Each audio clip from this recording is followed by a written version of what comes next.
Hi everyone, this is Kyle with kayDbait. I just finished making my last video. This one's going to be about the Supreme Court ruling tomorrow on gay marriage, the constitutionality of Prop 8, and whether or not states should be allowed to make laws that limit the political rights of marrying somebody of the same gender, and generally any kind of gender, because there's more than two. So I wanted to talk about the implications of what happens if they uphold Prop 8 or if they deny Prop 8 and say anyone can get married, and just the general concepts behind what people are thinking on both sides and what happens if one side wins out on the other. Now, marriage was originally seen between a man and a woman in America, and it's been like that for a really long time, and then there was a movement for people of the same gender to be allowed to be married politically. Religiously, anyone can get married because a religious ceremony cannot be limited unless it is actually harming somebody physically. You know, like sacrifices, or, you know, there's a really weird one that people do in certain countries where it's not circumcision, but it's kind of like it's a much more extreme version for women, where it makes it so they cannot procreate at all until after marriage, and it's a really weird thing, and it's considered a purifying thing, and it's illegal. It's really illegal. So that's the kind of thing I'm saying that they're not allowed to do. But a religious ceremony anyone can do. Two people of the same gender can do it, because it doesn't have there's no law against it. You cannot legally, constitutionally, make a law against a religious ceremony that does not actually physically harm anybody, because of the First Amendment, and because the freedom to practice religion is kind of a really big thing we have here, regardless of if people like it or not. I mean, there's Pastafarians running around on their passports with pictures, and they have colanders on their head, I think.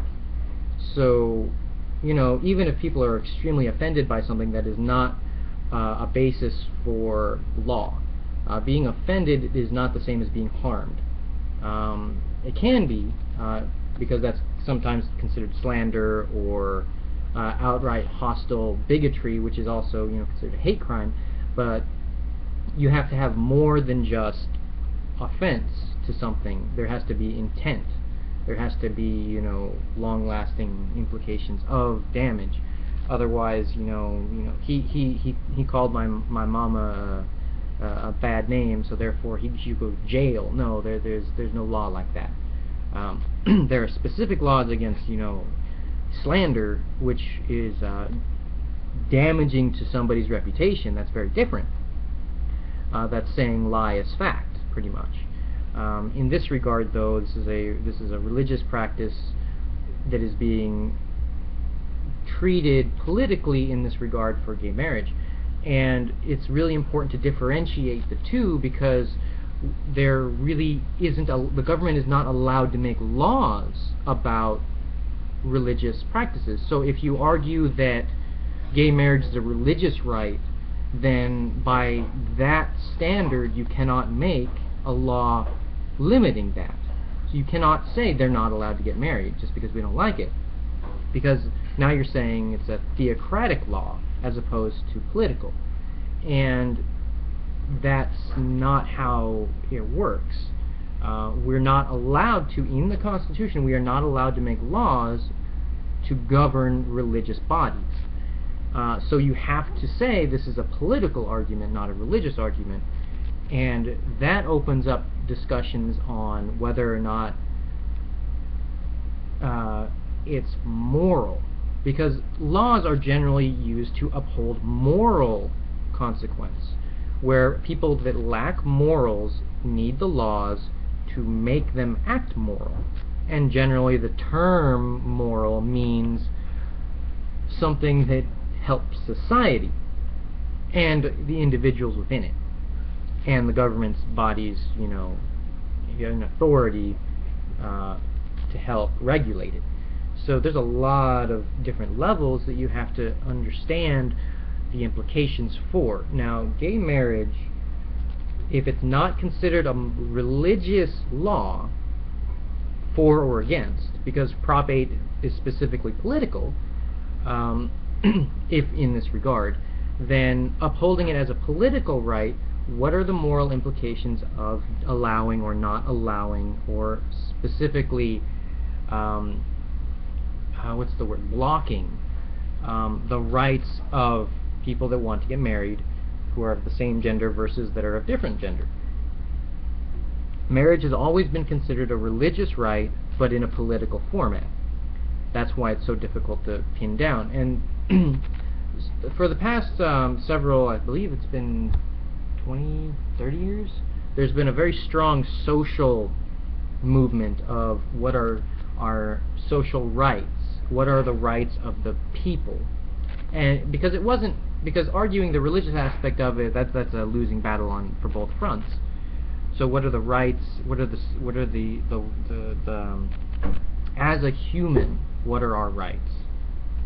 And it's important to note, I'm rambling again because I'm getting confused about what I'm trying to say. What are the rights of gay people? Should they be allowed to be married? And should we be allowed to stop them from being married? And what are the reasons for that? It's very important to have a reason to not allow it.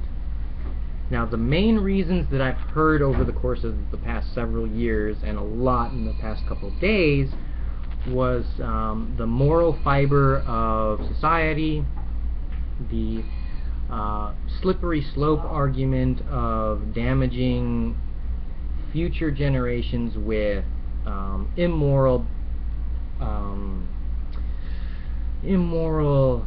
choices, being allowed to make a choice that damages everybody by being able to marry your dog or your toaster or whatever.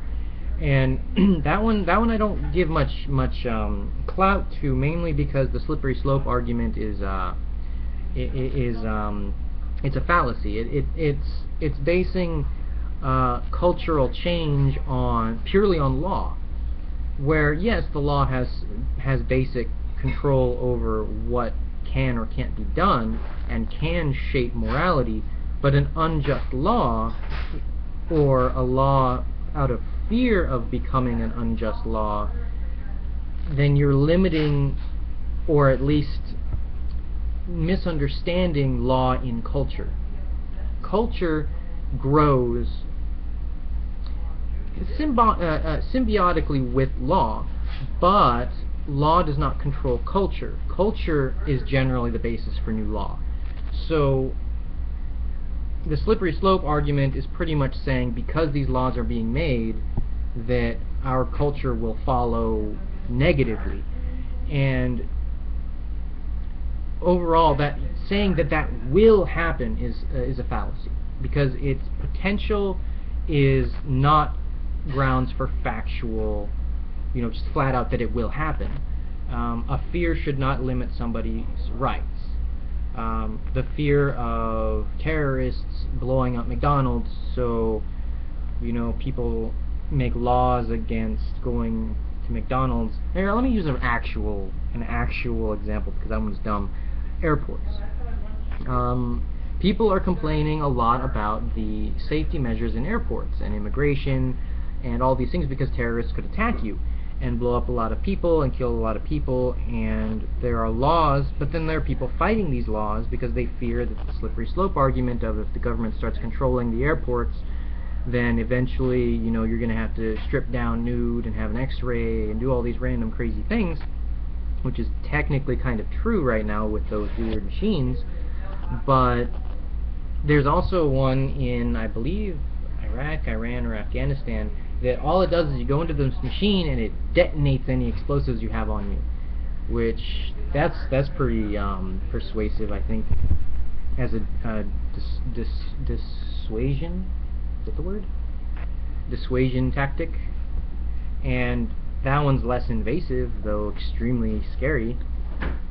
But so the slippery slope argument, I gave a terrible example and I gave an okay example of what are the implications of marriage. Will it become from consenting to unconsenting? No. Our culture is so against that.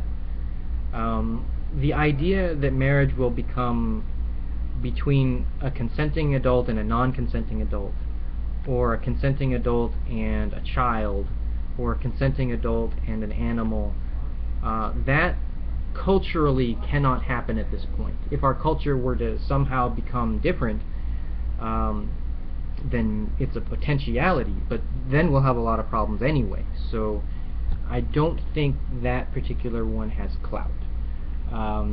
Anyway, this video is getting a little long. I'm gonna make another one right after this, but I keep fearing that it's just gonna crash. So I'm gonna finish this in a minute. So take care.